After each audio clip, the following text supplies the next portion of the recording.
I recognize many of you in here that you are acquainted. I'm Father Tom Welbers, and you know that I record my homilies and put them up on YouTube for the whole world to see and perhaps criticize. But that's what I was doing at this point. If you don't know me, I'm Father Tom Welbers. I'm a retired pastor of the Archdiocese of Los Angeles, living at Nazareth House, not too terribly far from here. And one of the joys of being a retired priest is, and still an actively retired priest, is to be able to come and celebrate with you. And to have what is also a little bit of an online ministry of teaching and helping people and leading people hopefully deeper in an understanding of their faith. So I do have a website, and my homilies and other forms of instruction are available on it. You can probably check me out through the parish's website or Facebook page, and or I can give you a card at the end of Mass. At any rate, that's simply by way of introduction to my homily today.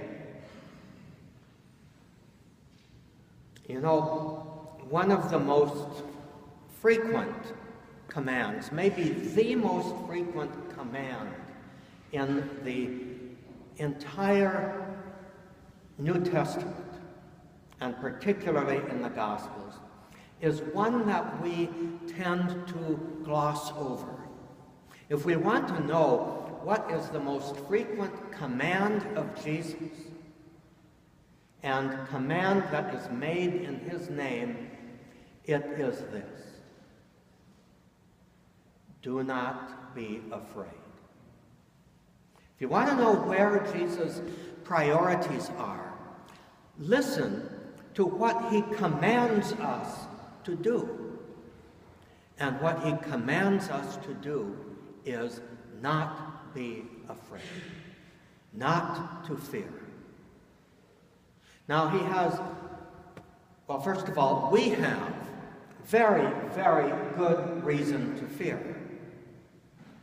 Just look around us. Just watch the news. Just be aware of what is happening in our world, in our communities, in our church. And yeah, there are lots of things to cause us fear and anxiety that could perhaps overwhelm us. But Jesus says, do not be afraid.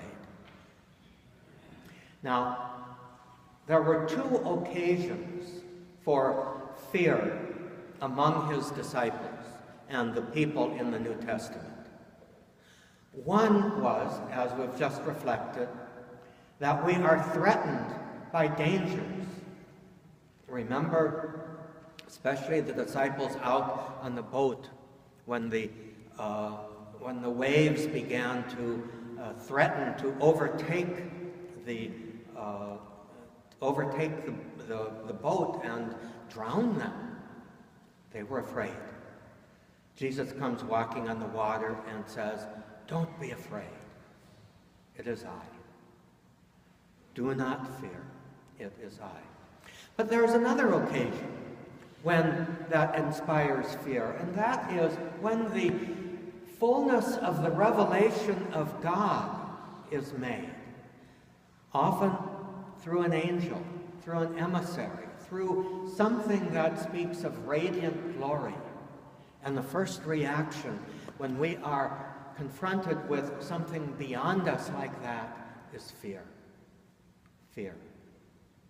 And there too, the angel, first thing the angel says to Mary is, don't be afraid. And in this reading that we just heard, recounting the discovery of the empty tomb and discovering the angel sitting on the rock, on the stone that covered the tomb, the entrance of the tomb, And the first response was fear. And the first thing the angel says, do not be afraid. And then after, right towards the end, we hear that command again, do not be afraid. So, for us, celebrating the Lord's resurrection, actually, as I said at the beginning of the Mass, today we are not celebrating the resurrection as a past event. We are celebrating the ongoing presence of the risen Jesus. And when we speak about the way that the Gospels speak of the resurrection of Jesus, they do it through witnessing to the presence of the risen Jesus. The apostles, Peter, Mary Magdalene, the other apostles, and last of all, St. Paul, all speak of the risen Jesus, that he who was put to death in the most unimaginably terrible and violent way is now alive with a new life. He didn't come back to the old life. He is alive with a new life that now draws us up to himself in this new life.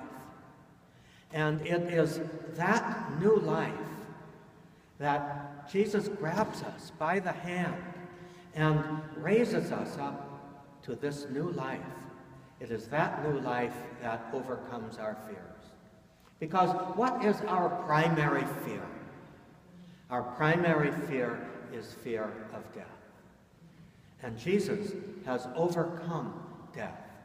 And he stands in our midst as the sign that in him God has overcome our death, so that even though we experience earthly death, earthly mortality, that is not the end. That rather it is the beginning of the fullness of life in God's kingdom, the kingdom of never-ending joy in fulfilling God's will. And so we celebrate today. We celebrate the risen Jesus. We look at him and we see signs all about us of this new life. But we need to look in ourselves and discover where those lingering fears still overcome us and in many ways control our actions. Let's face it, anger and hatred and violence is often born out of fear. Fear controls our responses. Fear controls our actions.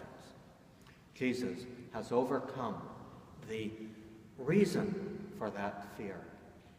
And so when we look into ourselves today, I think, and as we're celebrating, we look into ourselves and we should be able to say no to those fears. I do not fear you anymore. I do not fear you anymore, death, those things that threaten me. I do not fear you because Jesus has overcome